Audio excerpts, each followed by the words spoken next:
નમસ્કાર મિત્રો, સ્વાગત છે તમારું અમારી યુટ્યુબ ચેનલમાં। મિત્રો, આજના વિડીયોમાં વાત કરીશું કે તમામ રેશન કાર્ડ ધારકો માટે ઈ-કેવાયસી કરવું ફરજિયાત છે અને આ ઈ-કેવાયસી પોતાના રેશન કાર્ડમાં ઘર બેઠા પોતાના મોબાઈલથી કેવી રીતે કરી શકાય તેની તમામ માહિતી મેળવીશું। વિડીયોની શરૂઆત કરીએ તે પહેલાં વિડીયોને લાઇક અને શેર કરી દેજો। ચેનલમાં નવા હોય તો ચેનલને સબસ્ક્રાઈબ કરી દેજો। તો ચાલો મિત્રો, વિડીયોની શરૂઆત કરીએ।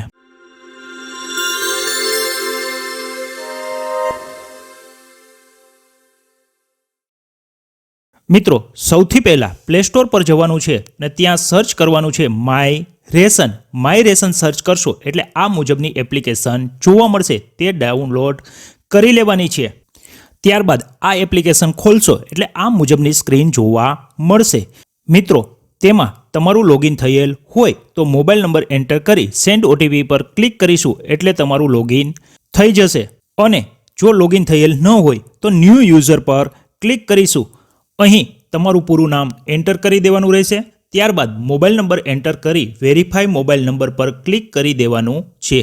મિત્રો, વેરીફાઈ મોબાઈલ નંબર પર ક્લિક કરશો એટલે તમારા મોબાઈલમાં એક ઓટીપી આવશે, તે અહીં એન્ટર કરી દેવાનો છે અને રજિસ્ટર મી પર ક્લિક કરી દેવાનું છે। રજિસ્ટર મી પર ક્લિક કરીશું એટલે અહીં તમારું રજિસ્ટ્રેશન થઈ જશે। હવે લોગિન પર ક્લિક કરી લોગિન કરવાનું રહેશે। અહીં તમારો મોબાઈલ નંબર એન્ટર કરી દેવાનો છે। ત્યારબાદ સેન્ડ ઓટીપી પર ક્લિક કરી દેવાનું રહેશે।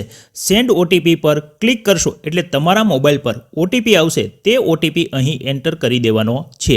ત્યારબાદ વેરીફાઈ પર ક્લિક કરી દેવાનું રહેશે। મિત્રો, અહીં તમને તમારું નામ, મોબાઈલ નંબર જોવા મળશે અને અહીં તમે જે 4 અંકનો પિન સેટ કરવા માગતા હોય તે પિન સેટ કરી દેવાનો છે।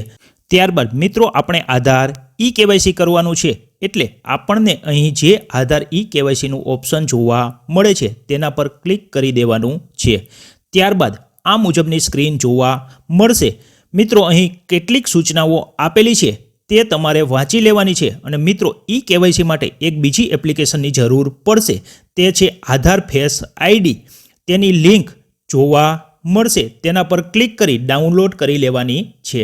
અહીં આ એપ્લિકેશન મારામાં ઓલરેડી ઇન્સ્ટોલ થયેલ છે અને તેની લિંક પણ હું તમને ડિસ્ક્રિપ્શનમાં આપી દઈશ, ત્યાંથી પણ તમે ઇન્સ્ટોલ કરી શકો છો।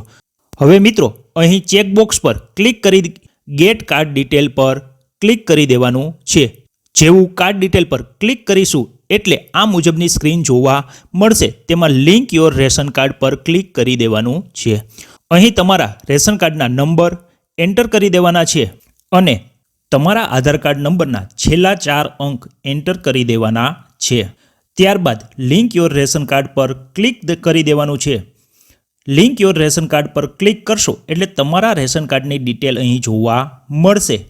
તેમાં અહીં ચેકબોક્સ પર ક્લિક કરી જનરેટ આધાર ઓટીપી પર ક્લિક કરી દેવાનું છે એટલે આધાર કાર્ડ સાથે જે મોબાઈલ નંબર લિંક હશે તેના પર ઓટીપી આવશે, તે ઓટીપી અહીં એન્ટર કરી દેવાનો છે અને વેરીફાઈ પર ક્લિક કરી દેવાનું રહેશે એટલે તમારું રેશન કાર્ડ તમારી પ્રોફાઇલ સાથે લિંક થઈ ગયેલ છે અને આ મુજબનો મેસેજ તમારી સ્ક્રીન પર આવી જશે।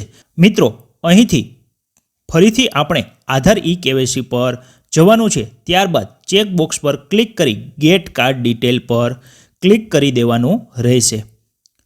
ગેટ કાર્ડ ડિટેલ પર ક્લિક કરશો એટલે આ મુજબની સ્ક્રીન જોવા મળશે। અહીં તમને તમારા રેશન કાર્ડનો નંબર જોવા મળશે અને અહીં જે કેપ્ચા દેખાય છે તે બોક્સમાં એન્ટર કરી દેવાના છે। ત્યારબાદ ગેટ કાર્ડ મેમ્બર પર ક્લિક કરી દેવાનું છે। મિત્રો, અહીં તમને કાર્ડ મેમ્બરની ડિટેલ જોવા મળશે। તેમાં તમારા રેશન કાર્ડમાં જેટલા નામ હશે તે તમામ નામ અહીં જોવા મળશે। ઘણીવાર તમારા રેશન કાર્ડમાં નામ હોય અને અહીં તેમનું નામ જોવા મળતું ન હોય તો તેવા મેમ્બરનું ઈ-કેવાયસી મામલતદાર ઓફિસ પર અથવા તો વીસીએ મિત્રો પાસેથી કરાવવાનું રહેશે। તમે જેનું પણ ઈ-કેવાયસી કરવા માગતા હોય તેનું નામ અહીંથી સિલેક્ટ કરી દેવાનું છે અને ઈ-કેવાયસી પર ક્લિક કરી દેવાનું છે એટલે આ મુજબની સ્ક્રીન જોવા મળશે। તેમાં તમારું નામ જોવા મળશે। એક્સેપ્ટ પર ક્લિક કરી જનરેટ ઓટીપી પર ક્લિક કરી દેવાનું રહેશે। જનરેટ ઓટીપી પર ક્લિક કરીશું એટલે એક ઓટીપી આવશે, તે ઓટીપી અહીં એન્ટર કરી દેવાનો રહેશે। મિત્રો, ઓટીપી આધાર કાર્ડ સાથે જે મોબાઈલ નંબર લિંક હશે તે જ મોબાઈલ નંબર પર ઓટીપી આવશે. ત્યારબાદ વેરીફાઈ ઓટીપી પર ક્લિક કરી દેવાનું રહેશે. મિત્રો અહીં ઓટીપી વેરીફાઈ થઈ ગયેલ છે. મિત્રો અહીં ફેસ ડિટેક્ટ કરવાનો રહેશે. તેમાં થોડું ધ્યાન રાખવાનું છે. તેમાં તમારો ફેસ આખો અને વ્યવસ્થિત દેખાવો જોઈએ અને બેકગ્રાઉન્ડ એક જ કલરનું આવે તો વધારે સારું. અને અહીં રેડ કલરનું સર્કલ દેખાય છે તે ગ્રીન થઈ જવું જોઈએ અને ચશ્મા પહેરેલ હોય તો કાઢી નાખવાના રહેશે. અને જ્યારે ગ્રીન કલરનું સર્કલ થઈ જાય ત્યારે તમારી આંખો પટપટાવવાની છે, એટલે કે આંખો બંધ કરી ખોલવાની છે. આમ 2-3 વખત કરશો એટલે ઓટોમેટિક ફોટો કેપ્ચર થઈ જશે. ફોટો કેપ્ચર થઈ જશે એટલે તમારા આધાર કાર્ડની ડિટેલ અને નીચે રેશન કાર્ડની ડિટેલ જોવા મળશે. જો રેશન કાર્ડની ડિટેલને આધાર કાર્ડ મુજબ કરવા માંગતા હોય તો ચેક બોક્સ પર ક્લિક કરી સેન્ડ ટુ રિક્વેસ્ટ પર ક્લિક કરી દેવાનું છે. એટલે તરત જ તમારી રિક્વેસ્ટ સેન્ડ થઈ જશે અને આ રીતે તમારા ઘરના તમામ સભ્યોના એક પછી એક ઈ-કેવાયસી કરી શકો છો અને 2 થી 3 દિવસમાં તમારું ઈ-કેવાયસી કમ્પ્લીટ થઈ જશે. તો મિત્રો આ રીતે આપણે રેશન કાર્ડમાં આધાર ઈ-કેવાયસી ઘર બેઠા જ કોઈ પણ જગ્યાએ ગયા વગર કરી શકીએ છીએ. આશા રાખું છું કે વિડીયો પસંદ પડ્યો હશે. વિડીયો પસંદ પડ્યો હોય તો વિડીયોને લાઇક અને શેર કરી દેજો. ચેનલમાં નવા હોય તો ચેનલને સબસ્ક્રાઇબ કરી દેજો. ફરી મળીશું એક નવા ટોપિક સાથે. ત્યાં સુધી જય હિન્દ, જય ભારત, વંદે માતરમ.